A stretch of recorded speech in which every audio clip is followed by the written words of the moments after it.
Hello friends, Jayati food lovers চ্যানেলে তোমাদের সকলকে স্বাগত জানিয়ে শুরু করছি আমার আজকের ভিডিও।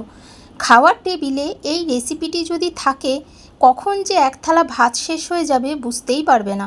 আমার বাড়ির সকলের পছন্দের একটি রেসিপি তোমাদের সাথে শেয়ার করছি। আশা করছি আজকের এই রেসিপিটি তোমাদেরও খুব পছন্দ হবে। রেসিপিটি শুরু করবার আগে প্লিজ প্লিজ প্লিজ বন্ধুরা আমার চ্যানেলটিকে সাবস্ক্রাইব করে দিও, আর এরকমই নতুন নতুন রেসিপি পেতে পাশে থাকা বেল আইকনটি অবশ্যই ক্লিক করে দিও।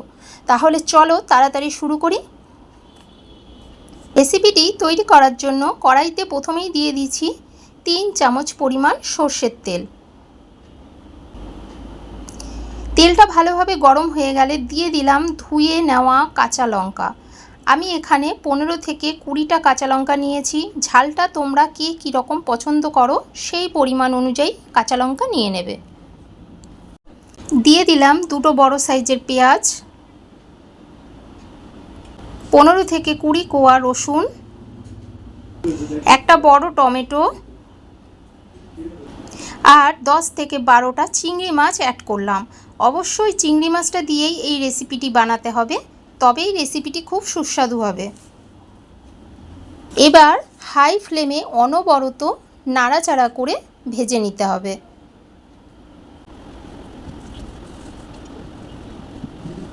হাই ফ্লেমে অনবরত নাড়াচাড়া করে ভেজে নেব, যাতে সমস্ত জিনিসগুলির থেকে জলটা ভালোভাবে শুকিয়ে যায় আর একদমই ভাজা ভাজা হয়ে যায়।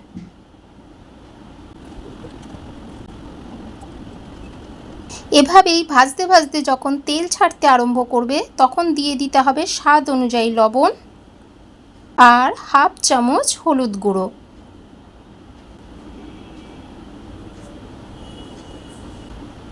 এরপর দিয়ে দিলাম 1 মুঠো ফ্রেশ ধনেপাতা।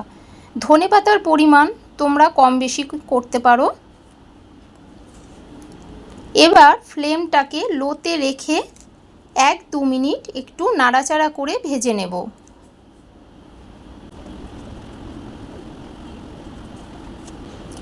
ভাজা হয়ে গেছে, এবার এটাকে ঠান্ডা করে নেব।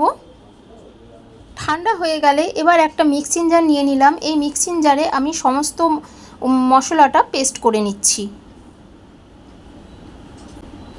তোমরা চাইলে শিলনোড়াতেও বেটে নিতে পারো।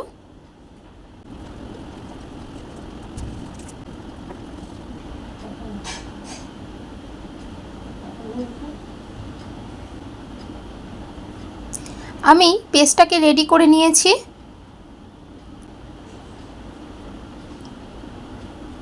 দেখো, খুব মিহি করিনি, কিছুটা আধবাটা অবস্থায় রেখেছি।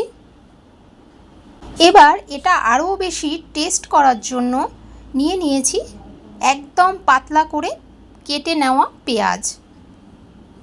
এবার হাত দিয়ে আমি পেঁয়াজটাকে একটু মশলে নিচ্ছি। এবার যে মিক্সচারটা আমি রেডি করে রেখেছিলাম সেটা একটা পাত্রে ঢেলে নিলাম।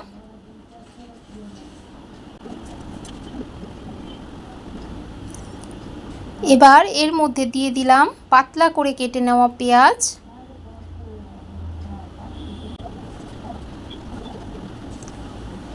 আর দিয়ে দিলাম 2 চামচ সর্ষের তেল।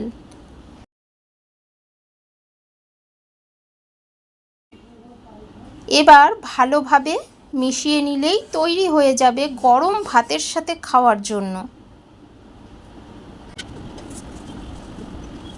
বন্ধুরা, তোমরা যারা ভর্তা প্রেমী আছো তারা একবার হলেও বানিয়ে খেয়ে দেখবে, তারপর আমাকে কমেন্ট করে জানাবে তোমাদের কেমন লেগেছে। গরম ভাতের সাথে এরকম একটি ভর্তা রেসিপি থাকলে জাস্ট জমে যাবে। তো বন্ধুরা, আমার রেসিপিটি ফলো করে তোমরা চটপট বাড়িতে বানিয়ে ফেলো। আমার রেসিপিটি তোমাদের কেমন লাগলো প্লিজ একটি লাইক কমেন্ট করে জানিও, আর ভালো লাগলে প্রচুর প্রচুর প্রচুর শেয়ার করো। তো বন্ধুরা, আবারও চলে আসবো খুব তাড়াতাড়ি নতুন একটি রেসিপি নিয়ে।